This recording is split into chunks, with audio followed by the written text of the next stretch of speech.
The desirability of a uniform civil code, I said that it is important for us. UCC के समर्थन में पूर्व CJI DY Chandrachud At least 75 years after the birth of the Constitution and the founding of the Constitution, to realize this ambition and goal of the Constitution, Chandrachud बोले UCC को लागू करना ही होगा। I said what I have to say, which is that the Constitution expresses the desirability of a uniform civil code. I said that it is important for us. UCC को देश और समाज के सभी वर्गों को विश्वास में लाने के बाद ही लाया जाना चाहिए। DY Chandrachud That it has imparted this great stability to the nation and in its ability to wield together as one unit different communities, different religions, different cultures, different regions. And in that sense, it has molded India into one nation. Bharat के पूर्व न्यायाधीश यानी पूर्व CJI DY Chandrachud ने अब एक बड़ा बयान दे दिया है। उन्होंने यूसीसी की वकालत की है, उसका समर्थन किया है और कहा है कि संविधान यूसीसी की वांछनीयता को व्यक्त करता है। भारत के 50वें मुख्य न्यायाधीश रहे 65 वर्षीय चंद्रचूड़ ने मुंबई में पत्रकारों से बात करते हुए यह टिप्पणी की। हालांकि चंद्रचूड़ ने कहा कि यूसीसी को देश और समाज के सभी वर्गों को विश्वास में लेने के बाद ही लाया जाना चाहिए और यह सुनिश्चित किया जाना चाहिए कि सामान्य नागरिक संहिता उनके हित में हो। मैंने वही कहा है जो मुझे कहना था, यानी संविधान सामान्य नागरिक संहिता की वांछनीयता को व्यक्त करता है। क्या कुछ और कहना है उनका, सुनिए। I said what I have to say, which is that the Constitution expresses the desirability of a uniform civil code. I said that it is important for us, at least 75 years after the birth of the Constitution and the founding of the Constitution, to realize this ambition and goal of the Constitution, but at the same time, by taking all segments of our society and community into confidence, that this is truly in the interest of a future just Indian society, which we need to create in the nation. Thank you. तो जैसे कि आपने सुना ना, कहा कि संविधान के जन्म और स्थापना के कम से कम 75 साल बाद हमारे लिए संविधान की इस महत्वाकांक्षा और लक्ष्य को साकार करना जरूरी है, लेकिन साथ ही हमें अपने समाज और समुदाय के सभी वर्गों को विश्वास में लेना होगा कि यह वास्तव में भविष्य के न्यायपूर्ण भारतीय समाज के हित में है, जिसे हमें राष्ट्र में बनाने की आवश्यकता है।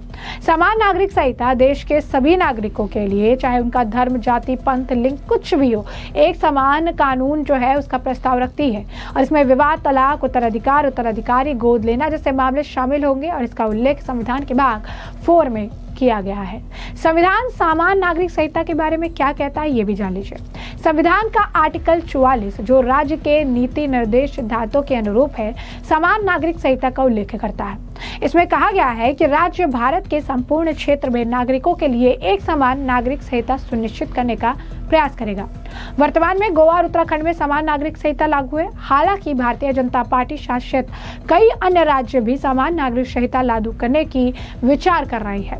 केंद्र की भाजपा नीत राष्ट्रीय जनतांत्रिक गठबंधन सरकार ने भी समान नागरिक संहिता लागू करने की वकालत की है। पीएम मोदी ने कई मौकों पर यह प्रस्ताव रखा है कि धर्म, जाति और पंथ के आधार पर भेदभाव को खत्म करने के लिए देश को सामान्य नागरिक संहिता यानी यूसीसी को अपनाना चाहिए। यूसीसी के बारे में जो जानकारी है वो भी समझिए। यूसीसी जो है भारत में एक ऐसा कानूनी ढांचा है जो विवाह, तलाक, गोद लेना, उत्तराधिकारी और जो है संपत्ति जैसे व्यक्तिगत मामलों की नियंत्रित करने के लिए सभी धर्मों और समुदाय के लिए एक समान नागरिक का कानून जो है लागू करने का प्रस्ताव करता है। ये भारत के संविधान के आर्टिकल 44 के तहत एक निर्देशक सिद्धांत है जो कहता है कि राज्य पूरे भारत में नागरिकों के लिए एक समान नागरिक संहिता लागू करने का प्रयास करेगा। यूसीसी के मुख्य उद्देश्य जो है, पहलू जो है वो भी समझिए। विभिन्न धार्मिक समुदाय, हिंदू, मुस्लिम, ईसाई आदि के लिए अलग अलग व्यक्तिगत कानूनों को एक समान कानून में बदलना, लैंगिक समानता को बढ़ावा देना और धर्म आधारित भेदभाव को कम करना, सामाजिक एकता और राष्ट्रीय एकीकरण को मजबूत करना। यूसीसी अभी तक पूरे भारत में लागू नहीं हुआ है, हालांकि ये लंबे समय से राजनीतिक और सामाजिक चर्चा का विषय रहा है। उत्तराखंड भारत का पहला राज्य है जिसने 2024 में यूसीसी लागू किया। उत्तराखंड विधानसभा में uniform civil code Uttarakhand 2024 bill को 7 फरवरी 2024 को पारित किया गया था और इसे 12 मार्च 2024 को राष्ट्रपति की मंजूरी मिली थी। ये कानून विवाद, तलाक, संपत्ति और उत्तराधिकारी जैसे मामलों के लिए सामान्य नियम लागू करता है जिसमें कुछ अपवाद है, जिसे अनुसूचित जनजाति। अन्य राज्यों जैसे गोवा में पहले से एक प्रकार का सिविल कोड लागू है जो पुर्तगाली शासन के विरासत में मिला है। केंद्र सरकार ने यूसीसी को राष्ट्रीय स्तर पर लागू करने के लिए चर्चा शुरू कर दी है, लेकिन अभी तक कोई राष्ट्रीय कानून लागू नहीं हुआ है। अब इसे लेकर क्या चुनौती और क्या विवाद है, ये भी समझिए। सांस्कृतिक और धार्मिक संवेदनशीलता। विभिन्न समुदाय अपने व्यक्तिगत कानूनों को अपनी धार्मिक और सांस्कृतिक पहचान का हिस्सा मानते हैं। कानूनी जटिलता भी है। अलग अलग धर्मों के कानूनों को एकीकृत करना जटिल है, खासकर विवाह और उत्तराधिकार जैसे संवेदनशील मुद्दों पर। राजनीतिक विरोध भी है। कई सारे विपक्षी दल, विपक्ष के नेता और कई सारे, आप ऐसे कह सकते हैं, राजनीतिक दल हैं जो यूसीसी को धार्मिक स्वतंत्रता पर हमला मानते हैं, जबकि अन्य इसे लैंगिक समानता के लिए जरूरी मानते हैं। अब ऐसे में आपको बता दें कि ये लैंगिक समानता के लिए जो है, समानता के लिए जरूरी है, तो वहीं कुछ लोग हैं, कुछ विपक्ष के नेता हैं जो साफ तौर पर यूसीसी को ऐसे जोड़ देते हैं कि एक पर्टिकुलर कम्युनिटी के खिलाफ जो है जहर घोला जा रहा है या उनके खिलाफ ये चीजें की जा रही है। अब सुप्रीम कोर्ट और सरकारी बयान, अब ये भी समझिए। सुप्रीम कोर्ट ने कई बार यूसीसी को लागू करने की वकालत की है, लेकिन इसे राज्यों और केंद्र सरकारों की इच्छा पर छोड़ दिया। उत्तराखंड का यूसीसी अन्य राज्यों के लिए एक मॉडल के रूप में देखा जा रहा है। इसमें लिव इन रिलेशनशिप के लिए पंजीकरण, समान विवाह आयु 21 वर्ष पुरुष और 18 महिलाएं, तलाक, उत्तराधिकार के लिए समान नियम शामिल है। राष्ट्रीय स्तर पर चर्चा, तो केंद्र सरकार 2024 से 25 में संसद में यूसीसी पर विचार विमर्श शुरू करने के संकेत दिए, लेकिन अभी तक कोई ठोस विधेयक पेश नहीं हुआ है। यूसीसी को लागू करने की प्रक्रिया के बारे में भी जो है समझिए। केंद्र में अगर इसे लागू करना है तो कैसे किया जाएगा, तो यूसीसी को राष्ट्रीय स्तर पर लागू करने के लिए संसद में एक विधेयक पारित करना होगा, जिसके बाद इसे राष्ट्रपति की मंजूरी मिलेगी। ये प्रक्रिया जटिल होगी क्योंकि इसके लिए सभी समुदाय के बीच सहमति और व्यापक परामर्श की आवश्यकता है। राज्य में कैसे होगा? राज्य सरकार अपने स्तर पर यूसीसी लागू कर सकती है, जैसा कि उत्तराखंड ने किया। अन्य राज्य जैसे उत्तर प्रदेश और मध्य प्रदेश भी इस दिशा में विचार कर रहे हैं, लेकिन विपक्ष से लेकर हंगामा समय समय पर करता रहा है। लेकिन अब इस पूरे मामले को, यानी यूसीसी को अब समर्थन जो है वो पूर्व सीजीआई डीवाई चंद्रचूड़ का भी मिल चुका है।